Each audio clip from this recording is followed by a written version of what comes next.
एक बार फिर से स्वागत है आपका आपके अपने YouTube channel unique academic institute में। मैं राहुल चौधरी आज आपके लिए लेकर आया हूँ सीबीएसई बोर्ड क्लास 9th की आखिरी पोइट्री।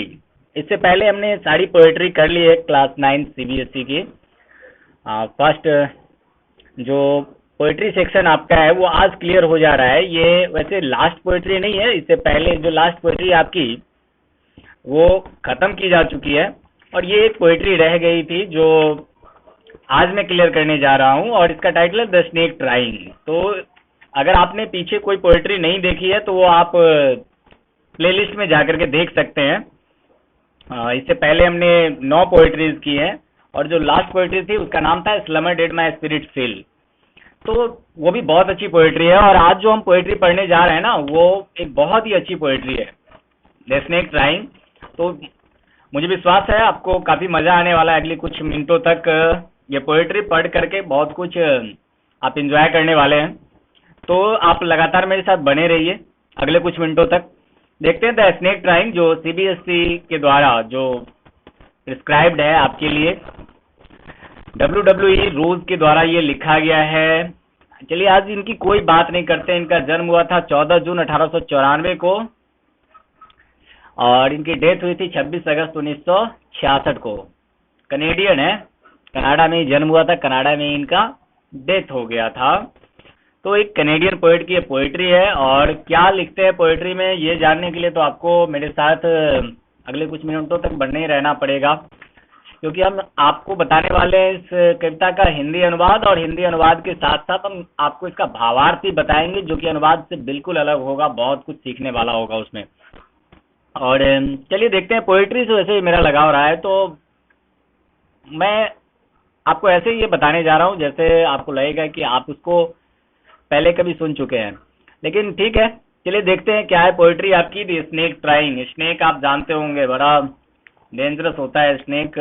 लेकिन चलिए स्नेक के बारे में एक बात आपको और मैं बता दूं कि अपने दुनिया भर में जितने भी स्नेक के बारे में सुना होगा तो उसमें से जो 80% होते हैं, यानी 100 में से 80 प्रजाति जो होती है स्नेक की, वो ऐसे होते हैं जिनके पास बिल्कुल जहर नहीं होता है, जिनके काटने से आदमी मरता नहीं। केवल 20% के पास जहर होता है। और अपने यहाँ तो बहुत कम ऐसी प्रजातियां हैं जिनमें जहर पाया जाता है। कोबरा को सबसे ज़्यादा खतरनाक माना गया है, लेकिन इसके अलावा भी है। यानी कोबरा हम अपने यहाँ क्षेत्रीय भाषा में उसको गेहुअन कहते हैं। और वैसे बहुत सारे आपने स्नेक देखे होंगे अपने यहाँ जो ऐसे ही घूमते टहलते नजर आ जाते हैं आपको। मेनली आप यहाँ पे भयभीत होते हैं वही जिसको आप कोबरा कहते हैं यानी गेहुमन से, और वाइपर से यानी करैत से, और उसके बाद एक धामिन कहा जाता है, तो उससे हम लोग थोड़ा बहुत उससे भयभीत होते हैं। तो लेकिन ज़्यादातर ऐसे स्नेक होते हैं जो काटते नहीं है हमको, उनके पास विष नहीं होता है। और कुछ ऐसे भी होते हैं जो काटते भी है तो उनके पास विष नहीं होता है। यहाँ लेकिन हम उनके काटने की बात या उनकी प्रजाति की बात नहीं करने जा रहे हैं। यहाँ हम लोग जो पढ़ने जा रहे हैं वो ये है कि द स्नेक ट्राइंग। ठीक है, स्नेक ट्राइंग मतलब प्रयास। और इस पोएम में है ना कि कवि ने क्या किया है कि आपको बताया है स्नेक के बारे में और स्नेक के बचने के तरीके के बारे में बताया है। कवि इसमें जो बता रहे हैं आपको वो उनका कहना है कि जो ये कविता है वो कहती है क्या है कि स्नेक बहुत सुंदर होते हैं। तो कवि ने उसकी सुंदरता का वर्णन किया है और उसके जो पतले लंबे शरीर है जिसको वो मोड़ते हैं, कर्व करते हैं, तो उसके बारे में कभी इसमें बात करते हैं। और फिर वो डंडे से बचने की कैसे कोशिश करता है, उसकी आकृति कैसी कितनी शानदार दिखती है, वो कैसे पानी के बीचों बीच बहता चला जाता है और छुपने के लिए कैसे सरकंडों में चला जाता है। कभी कोई होता है जो छोटा सा हरा सा दिखता है, तो ऐसी उसके सुंदरता का वर्णन किया, उसके बचने का तरीके का वर्णन किया है। उसके बाद ये भी बताया है कि वो बच्चों के लिए हानिकारक नहीं है। तो ज्यादातर जो है सांप वो हमसे बचने का कैसे प्रयास करते हैं इसका वर्णन उन्होंने किया। और साथ ही साथ कवि ने यह भी बताने का प्रयास किया है कि जो भी जीव हैं उनके साथ हमें रूडली नहीं पेश आना चाहिए, उनको मारना नहीं चाहिए। तो कैसे कैसे ये वर्णन करते हैं आइए हम देखते हैं द स्नेक ट्राइंग को। तो कभी कहते हैं snake trying to escape the pursuing stick with sudden curving of thin long body, how beautiful and graceful are his shapes। कवि का कहना है कि कितना खूबसूरत होता है सांप का शरीर, how beautiful and graceful are his shapes। यानी कि पीछा करने वाले डंडे से बचने के लिए सांप लंबे पतले शरीर में अचानक मोड़ देता है। और इसके आकार कितने सुंदर और मनोहर है, कितना सुंदर और कितना मनोहर। मनोहर का मतलब होता है मन को मोह लेने वाला, ग्रेसफुल जिसको आप कहते हैं। तो और परस्यूइंग का मतलब होता है पीछा करना, और कर्विंग का मतलब होता है मोड़ने की अवस्थाएं, और ग्रेसफुल तो मनोहर मैंने आपको बताया ही। तो ये उसके बारे में कह रहे हैं कि डंडे से बचने के लिए जो उसका लंबा और पतला सा शरीर होता है उसको कैसे वो कर्व कर लेता है, कैसे घुमा लेता है, और ये आकृति जो होती है वो कितनी खूबसूरत लगती है, कितना मन को रमणी वाला यानी मन को हर लेने वाला होता है।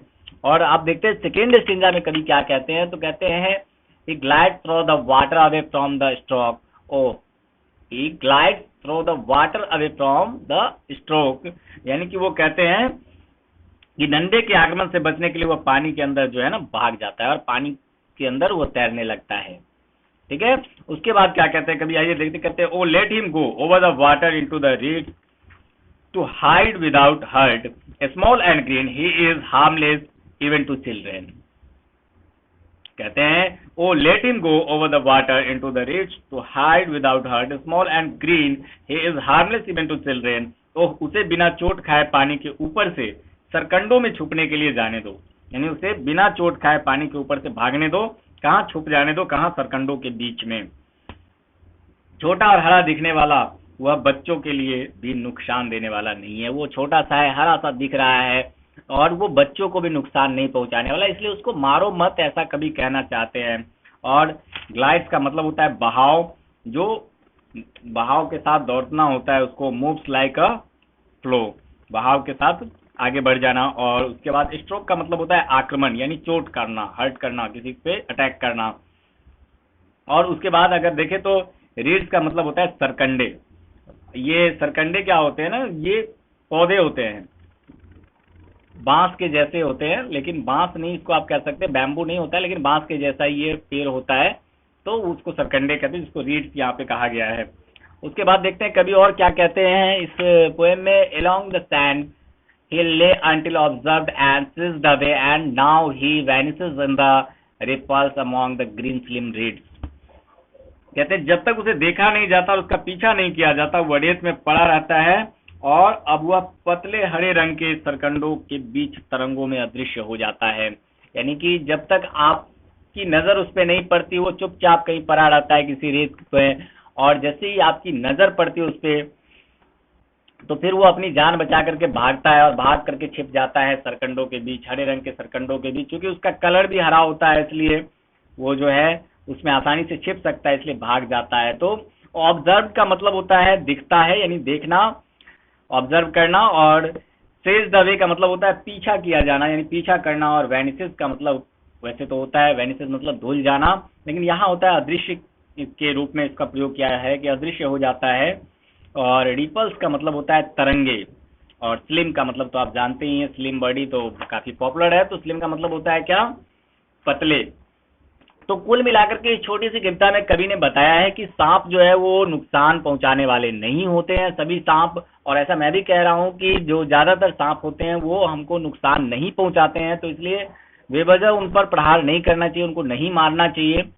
और अगर आप उसको देखते हैं तो उसको अगर आप छोड़ देते हैं तो वो भाग जाता है, ज्यादातर सांप ऐसे ही होते हैं। एक अगर मैंने कहूँ कि कड़ैत एक ऐसा सांप है जो सबसे ज्यादा अपने यहाँ खतरनाक होता है, और ऐसा मैं इसलिए कहता हूँ क्योंकि वो अक्सर बेड पर आ जाता है। उसको अगर मौका मिले तो आपके बेड में आकर के वो विश्राम करना चाहता है और ऐसे में वो काट लेता है। तो पहली चीज तो वो है कि उसको काटने की आदत होती है, जिसको कड़ैत कहते हैं, वाइपर जिसको कहा जाता है।